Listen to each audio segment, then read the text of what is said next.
Welcome to LOA Today. Walt Thiessen and life coach Patty Framo here. Today is Monday, November the 26th, 2018. It's 4 p.m. New York time, 1 p.m. Los Angeles time.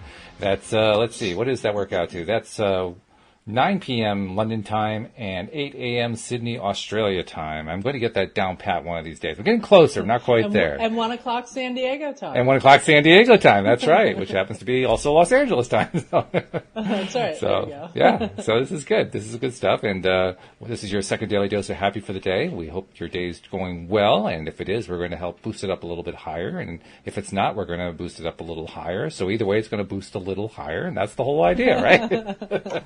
Exactly. So how was your Thanksgiving? Did you have a good one, I hope? I did. I was up in San Francisco with both my daughters, actually. And it's interesting how my holidays have evolved since my divorce, 7 years ago or something like that. It's funny because when I first got divorced, initially we kind of did things together with our kids, and then I kind of backed up a little, and my ex-husband got remarried, and so at the beginning I was kind of like, what am I going to do? What do you do? Mm-hmm. When you have all your traditions are kind of gone. Right. My sister lives back east, and I love hanging with her, but I don't like flying in the winter time back east. Well, especially during holidays. That's not the most fun time to be hanging around in airports. Well, it's more the weather that freaks me out. The whole idea of having, de-icing. Like the word de-icing just scares me to death. So for some reason, I don't know why, it just freaks me out. So it's your equivalent of fingernails on the blackboard. That's what de-icing is for you, right? Oh, I'm like gripping. I'm like the white knuckle express, exactly. So... I usually go back and visit back east during the spring or fall or summer. And, anyway, so over the years, it has kind of evolved, into now I'm very close with my, ex's family since, we've been together. We were together 25 years. So, somehow we stayed close, and I actually went to high school with one of my sisters-in-law. So wow. It sort of evolved back into, they've invited me back in to participate in Thanksgivings, which is really nice. Yeah. Yeah, it is. It's been great. So, and they have a very large family, one of those 100 cousin families. Oh, wow. Catholic. Yeah. So, but my two sisters-in-law, even though we're from Philadelphia originally, my two sisters-in-law live up in the Bay Area. Oh, okay. And now my daughter lives up there too. Yeah. So it's just kind of worked out really nice. Very good. To be able to spend time. That's really great. Yeah. So it's all good stuff, and I hope all of our listeners had great Thanksgivings as well. We are doing a Q&A today, a Law of Attraction Q&A. In other words, we're opening it up as we have been doing almost every time now for the last couple of months. We are live streaming this while we record the podcast to the Law of Attraction Change My Life group on Facebook, which is a pretty good-sized group. And so we are basically tapping into that community today and offering people to come in and just, share your whatever's going on in your life that you would like a little advice on or a little help with, or maybe just something you want to brag about, maybe a great manifestation that happened, whatever it might be. But share your stuff and let's make even just questions about law of attraction. Like a lot of in times general, people are new. Yeah. And that's what I find in my meetup is a lot of people come in new and they're like, what's a vortex and what are these steps and what's a vibration and how do I do all this stuff? This is true. So yeah. That's right. We can't assume everybody's got different levels of understanding and experience with this stuff. So you're right. We got to remember that exactly. we're dealing with all levels. And we are already getting comments, as often happens.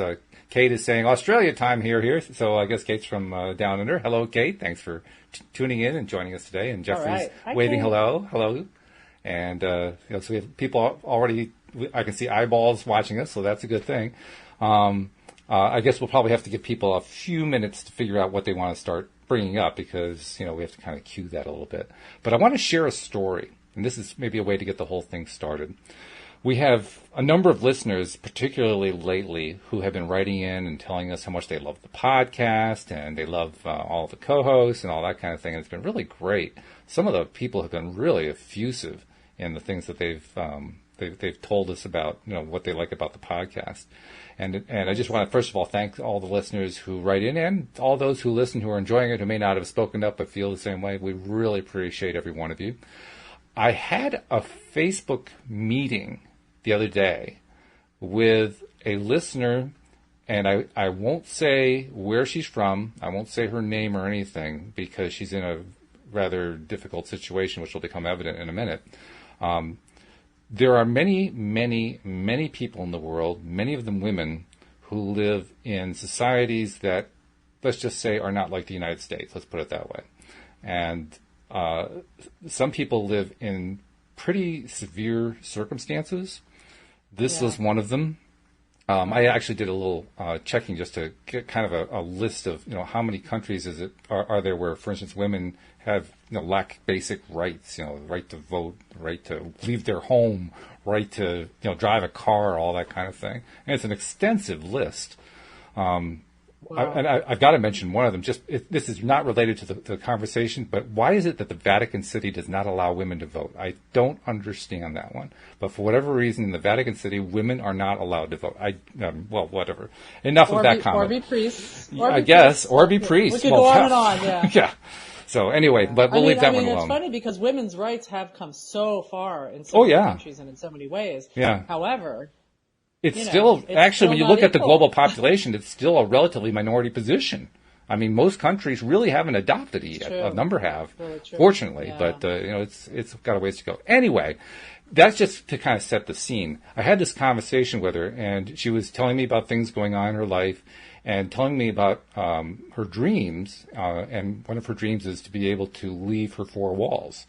And again, I won't go into all the details of it, but she's very well studied in the law of attraction. She really knows this stuff. She's been studying all the great leaders, Abraham, Neville Goddard, the moderns like Wayne Dyer, and I don't know what the whole list, but she has studied this stuff extensively. She knows it really, really well, and it was quite refreshing to talk to somebody who, first of all, goes through stuff that I can't even begin to imagine, and second of all, has somehow managed to study all this stuff. I'm thinking, wow, I'm just so impressed by that alone. But she was looking for a little help because she wanted to be able to manifest leaving the four walls and going to another part of the world, a western part of the world. Again, I won't name where, but and she was kind of struggling with doing that. And she knew most of the stuff really, really well. Well, I thought a lot about you while I was talking with her. Well, at first I was trying to figure out how I could help her at all. I wasn't even sure how I could help her at all. Right. But as the conversation went on, I started noticing a pattern that you have shown me very well in terms of when we've been doing the coaching with people here on the show, how important it is to go after the feeling side of stuff. How are you feeling? What is it, what's your feeling experience with all this? And I pointed out to her that she was creating these wonderful paintings, these wonderful mental pictures of what it is that she wanted to attract into her life. But there was no feeling attached to any of them. And so I said, well, what does it feel like? What does it feel like? And she started telling me this story about this one city she wants to go to. And this story was vivid with feeling. I mean, she was expressing all the sensory pieces of it. The coolness of the air and the temperatures and the sounds of, the street vendors and all that kind of stuff. She was painting this whole picture. And what was so cool about it is she was getting really excited as she was talking about it. She was so psyched. She was so happy with it. And she's actually communicated a few times with me since then, telling me about various progress she's made in maintaining her focus on that.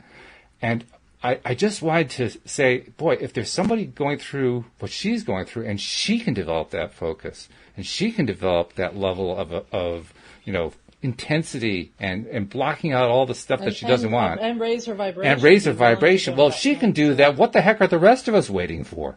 I mean, she is a model as far as I'm concerned, a model person to follow in terms of her ability to just focus on what she wants, stay with it, and now incorporating the feeling side of it. And so I wish I could shout out to her, but I don't want to put her at any kind of risk. So I'm shouting out quietly. You're whispering out. I'm whispering it, right, exactly. Absolutely, because you think about how, I know our goal is to look at how we want to feel and focus in on our feelings. and not focus on what we're observing in our current situation.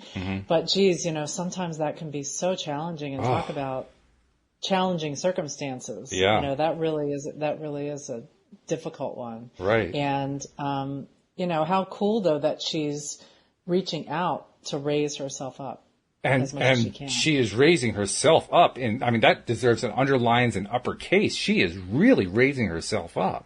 That's the part that impresses me so much. Yes, the fact that she reached out, that also is impressive. But what she's been able to do on her own is just mind-blowingly good. And plus, she also had some really interesting manifestation stories. Despite living in these very restrictive conditions, she's manifested some stuff that would blow your mind.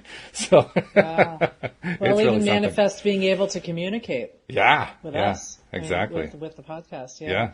It's funny though, because I hear that, and that is so, just overwhelming, the idea of being in that circumstance. Yeah. And what it also brings up for me is sometimes there's people who aren't really even in bad circumstances, but they're feeling so bad. Yes. And it's all relative, I mean, there's really no comparison, actually. You can't really compare one person's experience with another. There's no way to do it. Can't.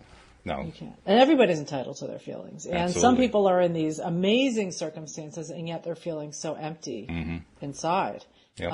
So it does, it really doesn't necessarily go with our outside circumstances, how we're feeling inside. So, I wouldn't want anyone to feel that, geez, I'm ashamed of myself for feeling bad because my circumstances aren't that bad. Oh, definitely. Do you know what I'm saying? Definitely. Yeah. I agree with you totally. Yeah. So, I mean, but not that anybody wants to feel bad, but the idea being that everybody's own circumstances and how they're feeling is how it is. It just is how it is. And there's no judgment either way.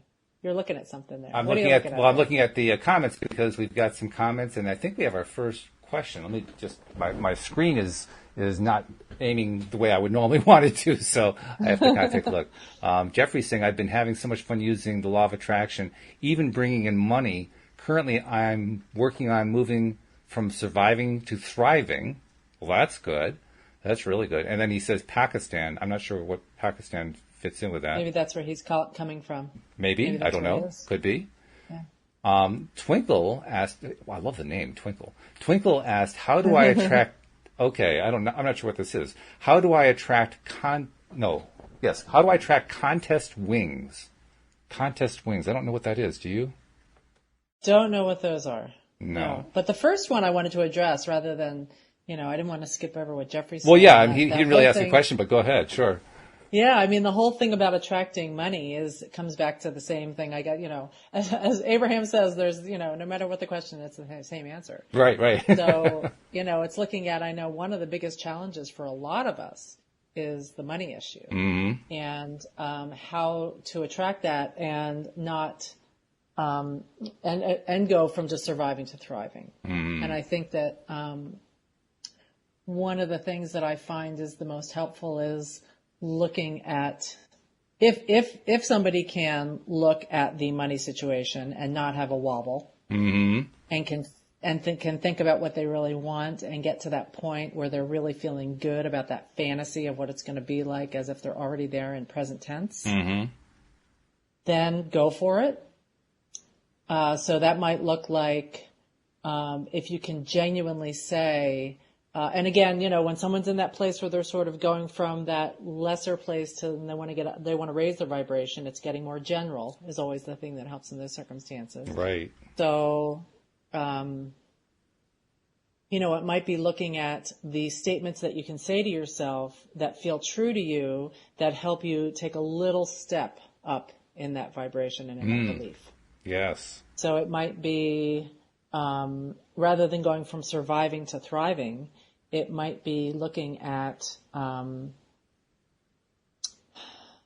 I believe that there is plenty of money out there for everybody. And I believe that I have seen how things have gone on a better trend for me. I'm seeing how things are starting to come to me more monetarily. And I'm feeling more deserving, where before I didn't feel like I really deserved it. Now I'm feeling like I really do deserve it. So those little steps up towards that better feeling thought,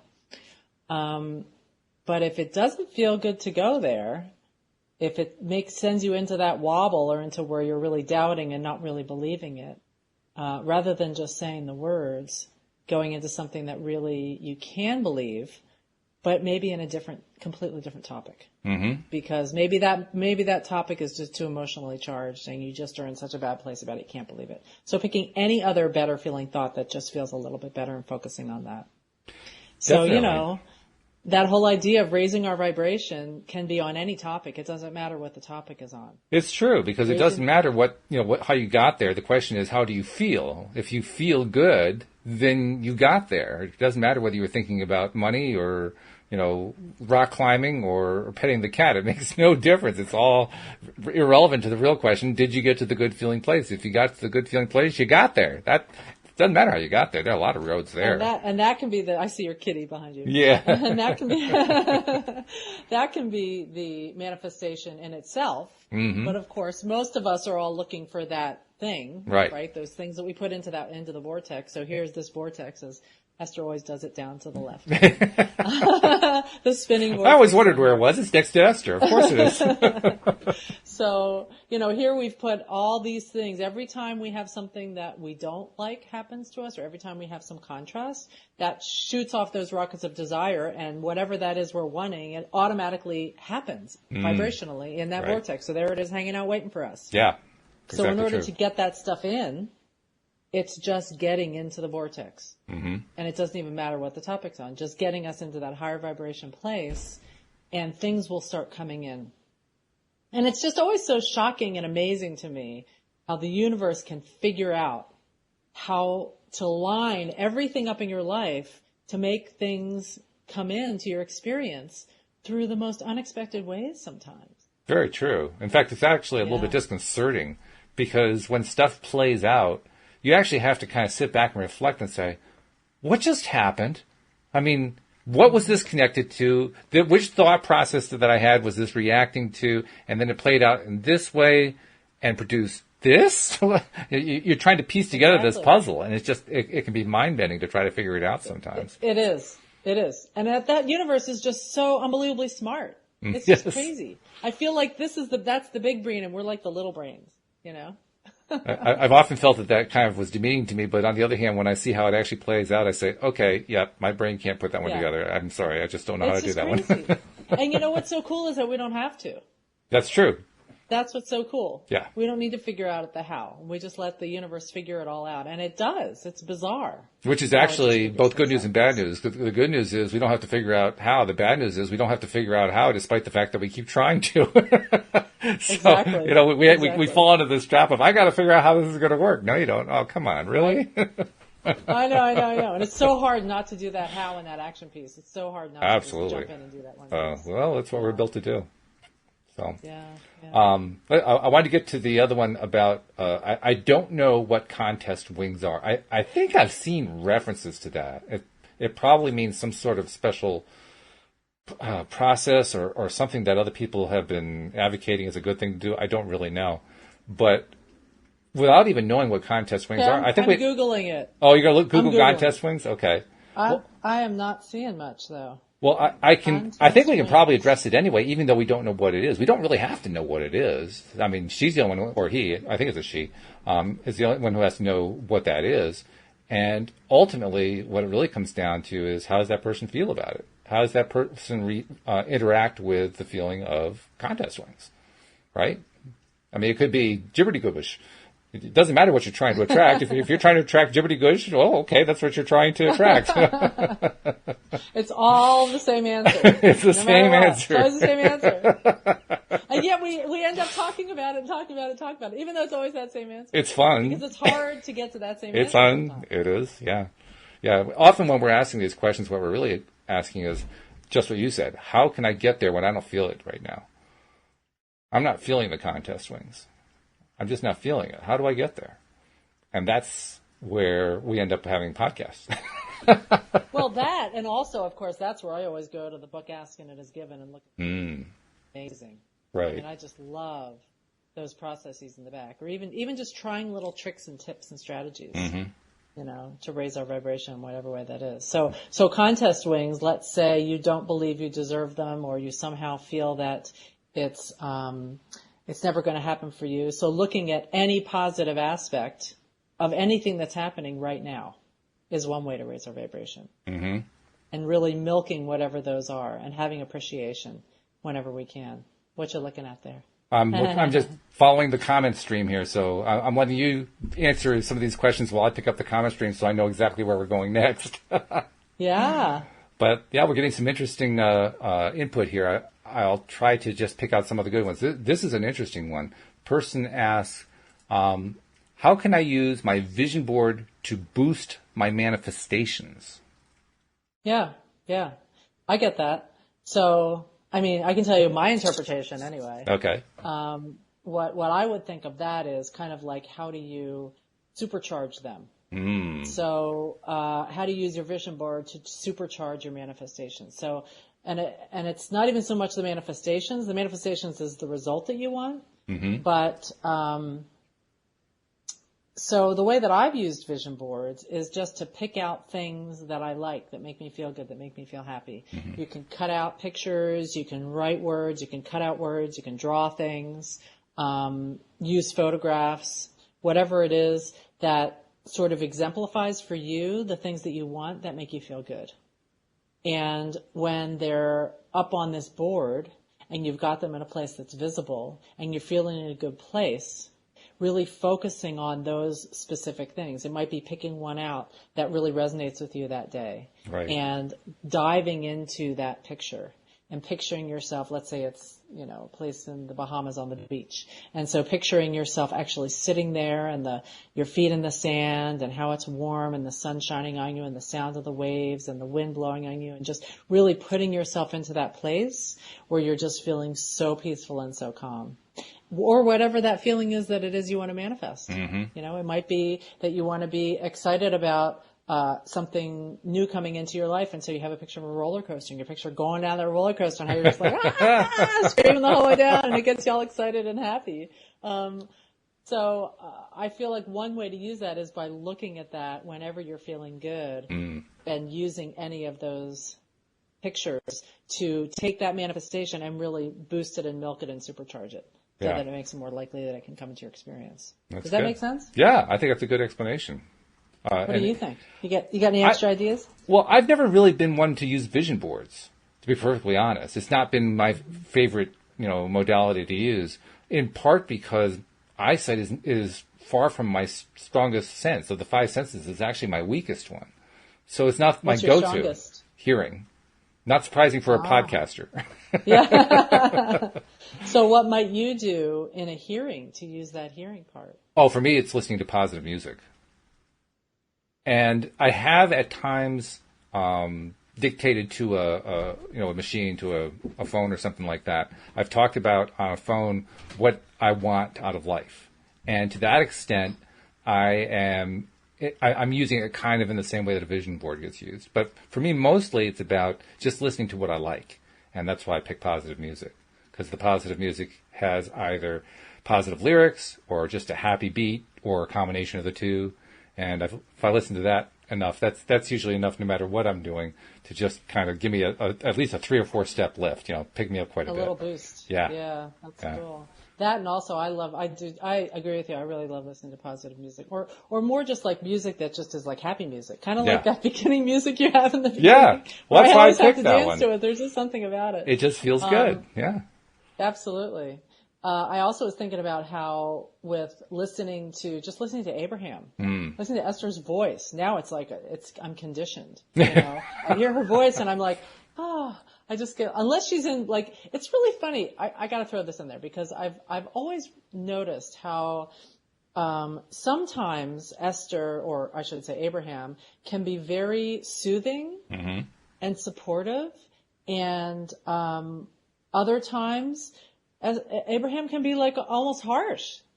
Did you ever notice that? Well, it doesn't surprise me, to be honest. And the reason it doesn't surprise me is Abraham is not a single being. Right. Abraham is a collection of beings.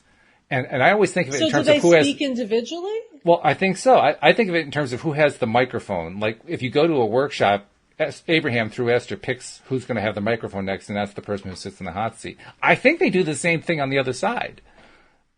So I wonder if it has something to do with who's resonating, which being, non-physical being, is resonating with the person who's coming. I think so. I think that's what it is. Or at least who has the most useful message for that person. Because I've also heard that the person who gets selected to be in the hot seat is the one that Abraham collectively believes they can help accelerate their vibration the quickest. So they can show people quickly how to get there. Mm-hmm. So it wouldn't surprise me if they're also picking the representative on their side who is closest to what that person is trying to get to, or where they are currently, or some combination of that.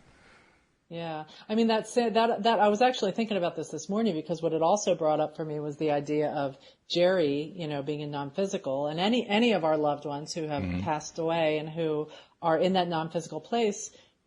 Do they maintain their personality? Oh, definitely. I mean, we know that still them? Esther channels, or not channels. She doesn't call it channeling. She calls it receiving. Esther receives Jerry. When I was at the workshop in April, she was voicing Abraham, and then she kind of stopped mid-sentence and said, "Oh, that was Jerry." That was Jerry. I know. I've seen that. And how do you tell? It's just so interesting. So it makes me think, when you are the dead person, how do you experience your life on a day-to-day basis? Is there a time? Is there a day? Is it just, and how, the other piece is non-physical beings.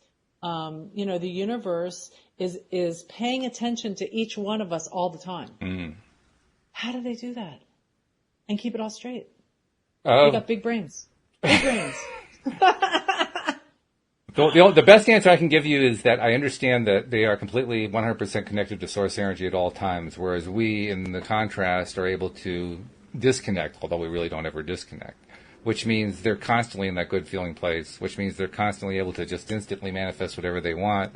And when you're in that kind of a zone, so to speak, I imagine it's fairly easy to find ways to take in huge amounts of data and process it, particularly when you have virtually unlimited numbers of non-physical beings to help do the processing. It seems very, very doable to me, but in terms of the mechanics of it, I couldn't possibly tell you the mechanics of it. I have no idea. I know. It makes me so curious. Yeah. I wish I could hear from somebody who would give me the answer. I've longed for a long time. I've wished that I could communicate the way Esther does, and she tells us that we can, and I keep trying, and I haven't gotten there yet. I feel like I'm good at the speaking to them part, but it's the not knowing when I'm receiving part. Oh my gosh, I just thought of this crazy story I got to tell you though. Okay. This has to do with that same topic. Okay. I had this foot issue for a long, long time, and I actually was wearing a boot.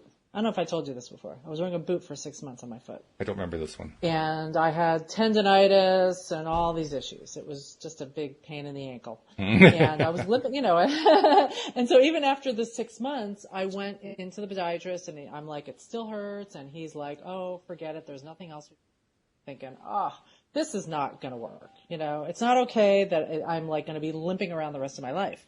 So I work at a hospital, and so I went to the hospital and met up with one of the orthopedic surgeons, just ran into him in the cafeteria and said, okay, here's my scenario. What would you do in this case? And he said, well, I'd go to this one guy. He's the foot and ankle guy, and that's the one you should go to. I'm thinking, I don't want surgery. I don't want to go to an orthopedic surgeon. So I'd been kind of avoiding that whole thing, but I thought, well, look, this podiatrist can't offer me anything else, so I got to figure something else out. So he gave me the name. He didn't know where I lived. The hospital's far away from where I live and stuff. So turns out it was a orthopedic surgeon who is in my neighborhood, like a mile from my house, and on my insurance plan. So that was good to start with. I went in to see him. He said, well, we can do these few things. And he gave me some options. One included like a cortisone shot, stem cell injections, different types of things. So he gave me this one shot, the most painful shot I've had in my life. It was one of those where you're sweating and you're cursing, and it's just bad. It's like having a baby in my foot. And so I left, and he said, come back in a week and we'll do these stem cell injections in the side of your ankles and the most painful part. And I'm like, oh my God. Okay. Come back in a week. On the way to the doctor's office, I am terrified. I'm like sweating. My heart's pounding. I'm like, oh my God, I'm completely freaking out. So my mom passed away back in 2004, but I always talk to her all the time. And so I'm like, okay, Mom, I really need your help here. I need you to come with me, and I need you to make these shots not hurt, and then I need you to heal this right away. This has got to be gone. I'm sick of this. It's got to go. And so I walked into the doctor's office, and I sat down. And he turns to me and says, out of the blue, are you related to Mary Framo? And that's my mom's name. And I'm like, what? It was just crazy. I mean, just out of the blue. And I said, well, yeah, that was my mom, but she died. He's like, yeah, I know. He said, my dad was really good friends with her. Ah. And his dad was a therapist. My mom was a therapist. Uh-huh. And they were really, really close friends. So it just happened that the one guy that I get sent to is the son of this really good friend of my mom's. Right. So he gave me the shots. They didn't hurt hardly at all. I walk out of there. He's like, okay, it's going to take a couple weeks and it'll get a little worse over time, blah, blah, blah. So I'm going on a trip that weekend to Las Vegas. I take the boot off, I put it in my bag, and I'm like, okay, I'm going to try walking without it in the airport and see how it goes. I never put the boot back on again. Ah. It was like instant. Isn't that crazy? Well, so it makes a lot of sense to me. It makes a lot of sense. I mean, Louis Framo, I did it again. Louis D'Souza and I did that last week too. Well, I don't know why I did that. Somehow you link us together. I guess. Well, because you're both Monday. That's what it is, I guess. But Louis D'Souza and I we're having a conversation this morning. Well, not really, but. Oh, he's not? No, he's not. Okay. No, he's actually from South Africa and lives in the UK. Oh. Yeah. Interesting. Really interesting guy, too. I mean, this guy's got great knowledge. He's been a real asset to the podcast. But he and I were talking about how illness of all kind works. I mean, it all originates in our thought process, just the way Abraham talks about. And also, the healing originates in our thought process. And I can just tell from the way you told that story, you were monomaniacally focused on this is going to heal. You didn't care how. You didn't know how it was going to happen. And you kind of put out a supplication to your mom, please help make this happen. It was your way of saying, I release it. I don't know what to do, but I need this thing fixed. And by God, it was going to be fixed. And it was. So it actually doesn't surprise me at all. Moms, I don't know. There is something about moms. They always pull through in the end, you know? This is true. Now, the other thing that you mentioned, and that I was mentioning too, I've brought up with other co-hosts, and it's been pointed out to me, even though I have said numerous times, I want to be able to do it like Esther does. I want to be able to communicate and all that kind of stuff. But I don't know how to hear what they're saying. And Cindy Chavez has pointed it out to me. Wendy Dillard, while she was doing the show, pointed out to me numerous times. I think Tom Wells has pointed out to me. I think Joel's even pointed out to me. The fact is, Linda Armstrong's definitely pointed it out to me. We all have that communication. We just don't recognize it. It's in the form of feelings.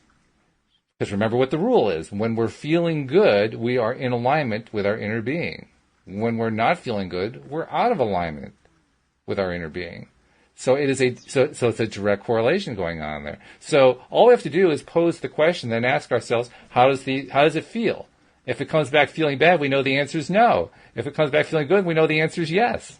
So we actually do have that communication. We may not have developed it as far as Esther Hicks has, who has this tremendous ability to just relax into it and just let it all. Yeah, and to receive them so clearly. But nevertheless, we all do receive communication, and we do it effectively.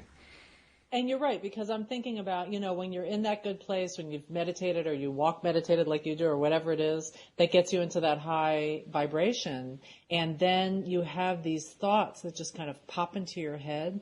That is our inner being communicating with us. Yeah.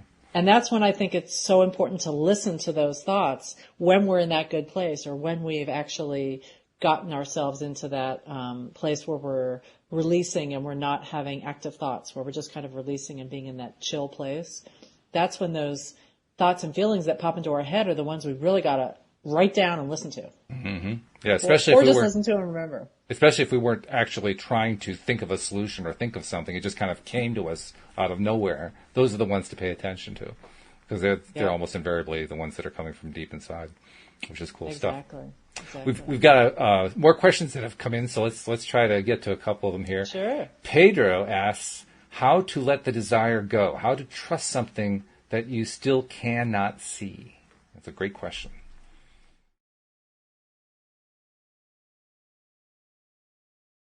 Well, you can test it out.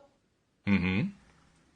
I know a lot of times people who use their minds a lot, they kind of need that proof. Mm-hmm. And it's amazing how sometimes you can just put out there something that you want, or you start thinking about something that you have no resistance to, and it just starts appearing right and left in your life. It gives you kind of that validation. I don't know what works for you. I think it's also helpful to realize that there are a number of situations that we kind of take for granted where we do this already. For instance, we all breathe. What are you breathing? You're breathing air. What air? Can you point out the air to me? Where is the air here? Can you see it? I can't see it, but it's there. Do you have faith that the air is there? Well, yeah, you're breathing. You can feel the air. Actually, you can't feel the air so much. Sometimes you can, but more often you just feel your lungs expanding or contracting, So does that prove the air is there? Well, yeah, kind of indirectly it does. But you still have to believe it even though you can't see it. So there's an example of something that we can't see, but we believe. Another example would be electricity. What does electricity look like? Electricity looks like, electricity. It looks like nothing. It's like, what does red look like? Unless it looks like red. Yeah. You can see a spark sometimes. You're right. You can sometimes see like an arc jumping across. So what was the first part of his question again? Well, the first part of the question, let me read it exactly. He says, how do you let the desire go? How do you trust something that you still cannot see? And so the cannot see is the second part, but that first part, right? The how do you let the desire go? Mm-hmm. And when I think about letting a desire go, what I really am thinking about is letting go of the reason why I think the desire isn't going to come true. Because that's what we're really letting go of. Yep. The reason we advocate often to people to let go of their desire is because many times when we hold on to the desire, especially if it's something that is really important to us, it's really important because we don't have it. We lack it. And so the more that we focus on it, we're focusing from a position of lack. So that's why it's so important to let go of it. For me, my classic example from my experience was how I met Louise, because I had been extraordinarily unsuccessful with women. I had like one of the longest losing streaks in male history when it came to women. 20 straight years. No, I'm not kidding. 20 straight years. So glad it's behind you now. One disastrous non-relationship after another. It was just horrible. And then I finally just threw in the towel. I gave up. And a month later, I met Louise, and we got married a year and a quarter after that. So. And maybe the universe set it all up for all those bad relationships to happen, so you would finally let go. Partly that, and partly I think the universe was trying to deliver it to me all that time, but I wasn't letting it in. And I know that for a fact because as I look back, I realize now what I didn't realize then, which is I was convinced every time I met a new woman that it was not going to work out. Because I had this long series of experiences where it didn't work out. So, of course, the universe had to say, okay, this one won't work out either. Exactly. So that's what we're letting go of. Yeah, totally. I agree. You're letting go of doubt. You're letting go of the negative thoughts, of the beliefs that you have that don't match your desire. And I think also one of the ways we can do that, because it's hard not to think a thought that you keep thinking. Mm-hmm. She says that over and over and over again. Right. And one of the tricks is to think about anything else that feels better. Just think of the next better feeling thought, no matter what it is. It doesn't matter. And what that does allow you to do is let go of that other. Mm-hmm. Exactly. And when we let go, it's crazy how things just kind of happen. Mm-hmm. The more we let go, the faster it seems to manifest. Oh, it's amazing how fast it happens. Funny thing was, even when I let go, I still hadn't completely let go, but I'd let go enough for it to come. So even when it arrived, I still was convinced it wasn't here. It took me a while to finally realize, oh, wait a minute, it's actually here. Exactly. Oh, that's cute. Well, I'm glad you guys finally did meet up. Yeah, me too. Another good question from Katrina. I had just moved to Canada from America at the time. Not sure what that is. Been here over 7 years, so I bet the board would be different now. I think she's referring to a vision board. And that's an interesting question. She doesn't actually ask it as a question, but the question is, does it make sense to update your vision board over time based on what your experiences are? Oh, yeah. Especially, but again, I would go back to that rule or that law of do it when you're in a high vibration. Yes. Because anytime you want to manifest something or think about something that you want it to be when you're in a good feeling place, because then you have the power of the universe behind you and makes things happen way quicker than if you're just pushing and efforting and trying to make it happen on your own or trying to convince yourself. That sort of adds that resistance, so you're sort of staying in one place. You're staying stuck here because part of you is pushing for it and part of you is resisting it. Yep, this is true. That's exactly what happens. So yeah, I definitely say update that board. Update the board, not creating a new one. Some people say advocate creating a new board, but you actually think updating the board makes more sense. I think whatever works for anybody. I don't think there's any rules about that. I think whatever's going to work. If it makes you feel happy to do it one way, do it that way. If it makes you feel happy to do the other way, do the other way. Whatever's easy and fun. Okay. Now, Kay has asked a question. This is a question you see a lot, both in this group and the other law of attraction groups. This kind of thing pops up all over the place. And Kay didn't actually ask it as a question, but the question is usually, what does this mean? And what Kay wrote is, I keep seeing 888. So invariably, we'll see a post about, I keep seeing 888, 444, 222, 1234, some really cool number combination. And some people are concerned that it might be something bad. Others are hoping it might be something good. What does it mean? How do I react to it? How do I respond to it? What's your take on it when somebody's seeing a number combination? I actually listened to an Abe tape that actually had that question posed. And what my understanding of the answer is that there's two things to that. One is that when you have numbers that are lining up like that, it's the universe just showing you that it's the most alignment that you can find in those numbers.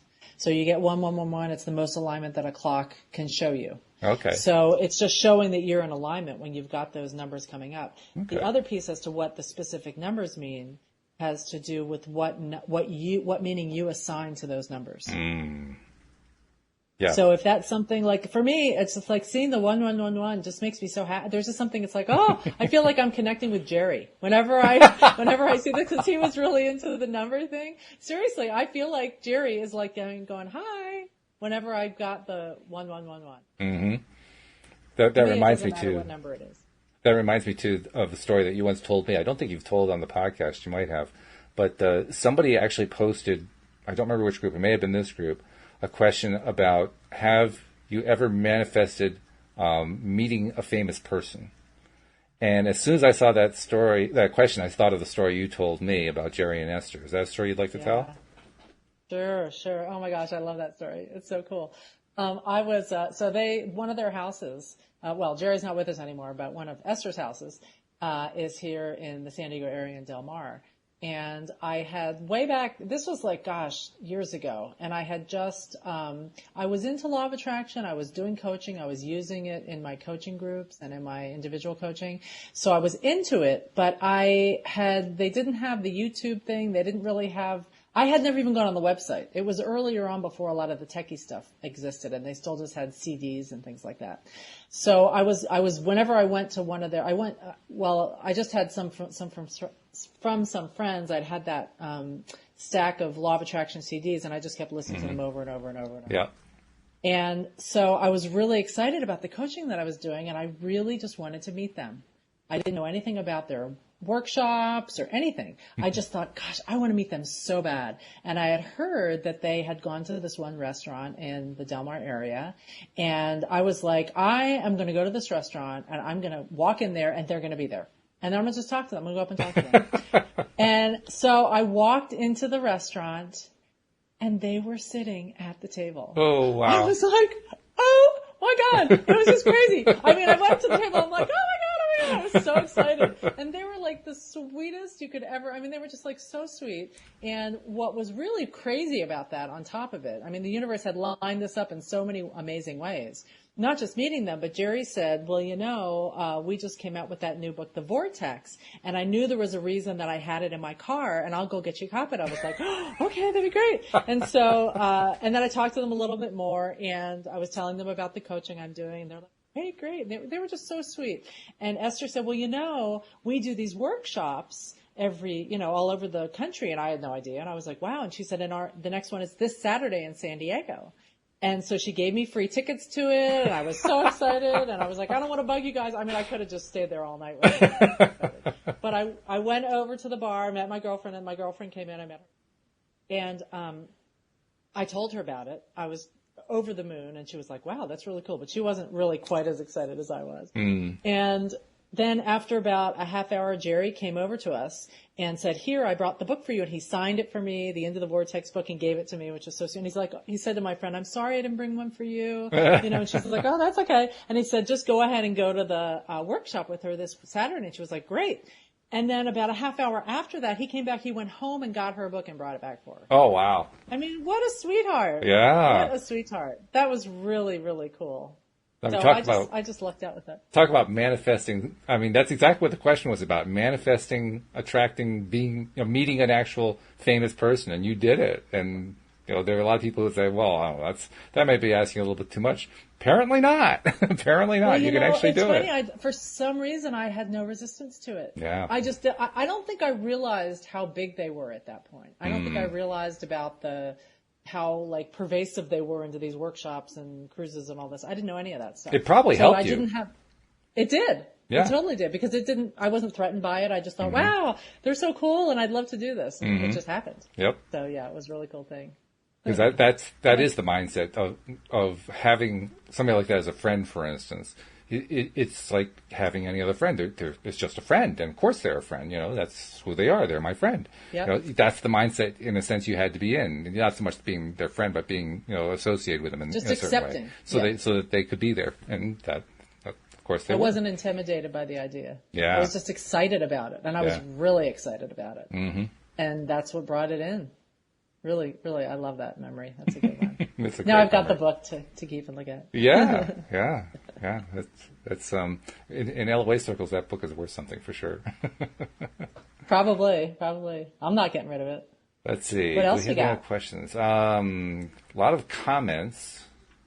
Let's see. What kind of comments are we getting? I can't see it, so I'm curious. Jeffrey's saying that he loves Linda Armstrong. I love Linda too, so I agree with you on that one. Yeah. He also says, trust your instincts, trust your intuition. I think we can both agree with that one. That's exactly what you were doing there. Absolutely. You were just trusting what you wanted, and boom, just go with it. I mean, exactly. there were a lot of possibilities for that day. Very few of them actually had them being at the restaurant.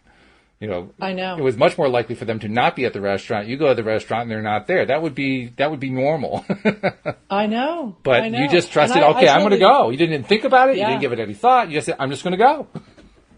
And I totally agree with that. Trust your instinct. There's something that, it's like, I feel like this is a lesson I've learned over and over again in my life. Where, you've got that little tiny gut feeling that sort of like something happens and you're like, ooh, and you don't really listen to it and you rationalize why you should just go ahead and do this thing anyway. And then you go ahead and do it and you're like, why didn't I listen to that little tiny gut feeling?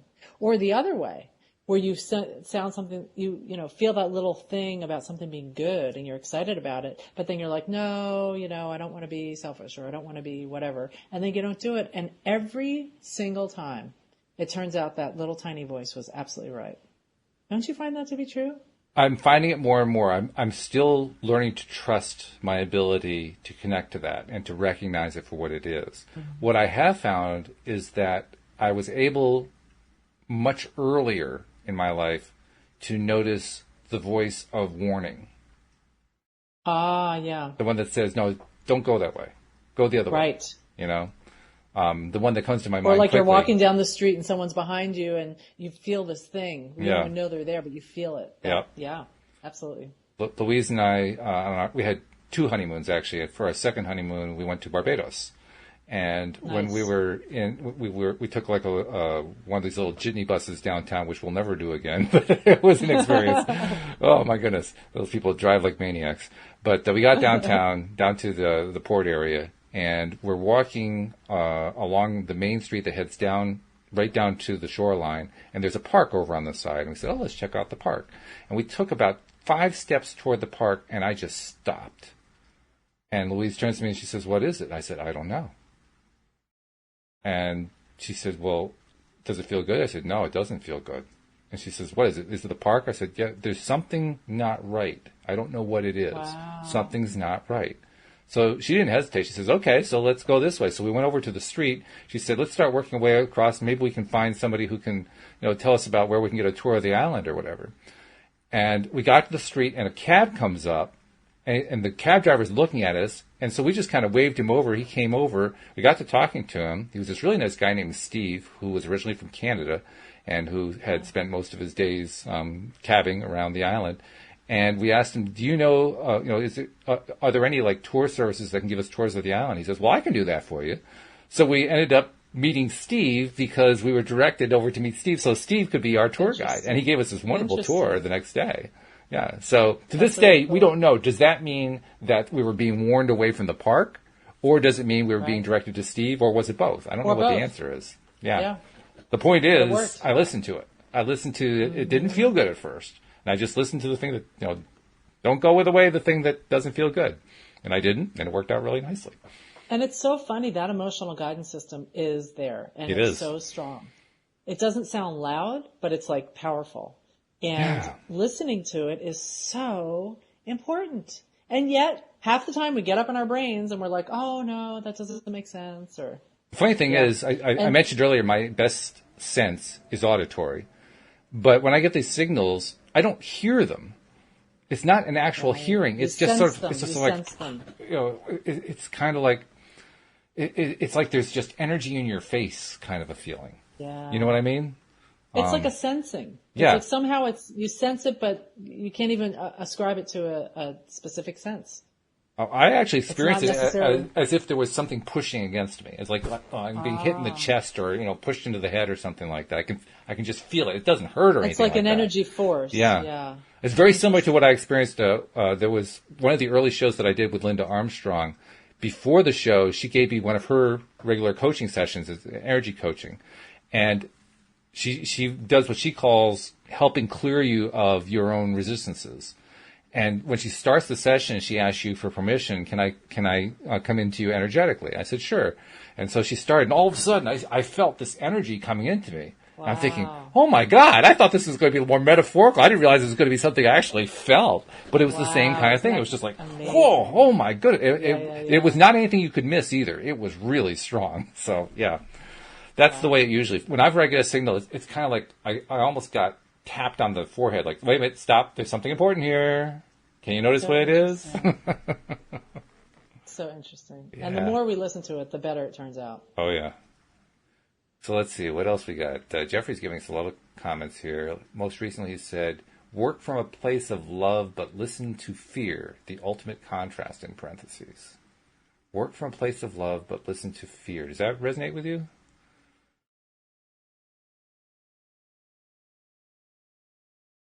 Listen to fear. I'm not sure. I'm not sure either. Yeah, I can't say that it really resonates with me. If it works for him, that's really the most important thing. Because what I was describing is what works for me. Clearly it works for me because it has a big impact on me. But really, I think it comes down to whatever works for you. It's kind of like what you said about the numbers, which I agreed with, by the way. It really comes down to what do the numbers mean to you. I mean, Linda will point out to you there are places where you can actually look up online what different number combinations are. There are websites, I think they're called angel numbers or something like that. And the website has been set up to, you just identify your number and it'll show you what that particular number adds up to and what it means from an angelic perspective. But for me, and I think it's perfectly legitimate, that's fine. For me, what it really comes down to is what does it mean for you? Like a story that I have told previously, I was answering questions about numbers, about that, literally, on the Facebook group. And long story short, I'd been giving kind of the same kind of answer over and over again. There were a lot of people that particular day who were asking the same kinds of questions. And so I finally got to the point where I said, I'm tired of this. I'm done. I've done enough for the day. I'm going to go do something else. This was shortly after Cindy Chavez had come onto the podcast. And she sent me a copy of Pam Grout's book, E Squared, which is a series of experiments to do with the law of attraction to kind of prove to yourself, yes, this stuff really works. And, I was really appreciative that she sent it. And so I said, let's get that out and I'll give that a shot. Well, I read the introduction and the preface and so forth, and then I got to the first experiment. And maybe that's something that the person who wrote in the question about believing, maybe that's something that book would be beneficial for. That's a good point. Yeah. E Squared is a great way to help prove to yourself that all this stuff really does work. It sure worked for me that day. And the way it worked was kind of funny because I did the first exercise. The first exercise was basically where you are going to ask the universe to send you something, but you're going to let the universe decide what it's going to be. Some sort of proof that the law of attraction really works. And there's going to be a bonus gift that goes along with it. And again, the universe decides what that is. And she'd given a whole bunch of examples of what people had actually manifested doing that. Well, I said, okay, I'll give that a shot. And she wants you to actually do it like a lab experiment. So she has a lab sheet, and you fill out the lab sheet. Well, I didn't actually fill it out, but I kind of mentally filled it out. And it says, okay, what's the date? Well, the date was December 27th, 2017. I remember the date. And it says, okay, here's what we're going to do. We're going to ask the universe to manifest something. The universe is going to pick what it is. It's going to be really obvious to me that it's proof that law of attraction works, and there's going to be a bonus gift. I said, okay. And then it says, okay, now write down what the time is that you're starting this experiment. So I picked up my phone, I looked at the phone, and it said 5:55. Which, of course, was a number combination, which made me burst out laughing because I realized that the answer had just been delivered to me in my hand before I'd even begun the whole experiment. And when I was laughing, I realized that the gift had been given to me as well because I was being given the gift of laughter. So within 1/10 of 1 second, the entire experiment was done. Isn't that wild? I love that.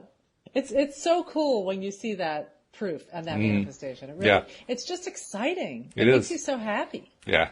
There's something about it that resonates in your bones. It's like, oh, this is so validating. Well, Louise wanted to know what it was because I was actually laughing so hard I fell on the floor. She said, what is it? What are you laughing at? It was fun. Cute. It was fun.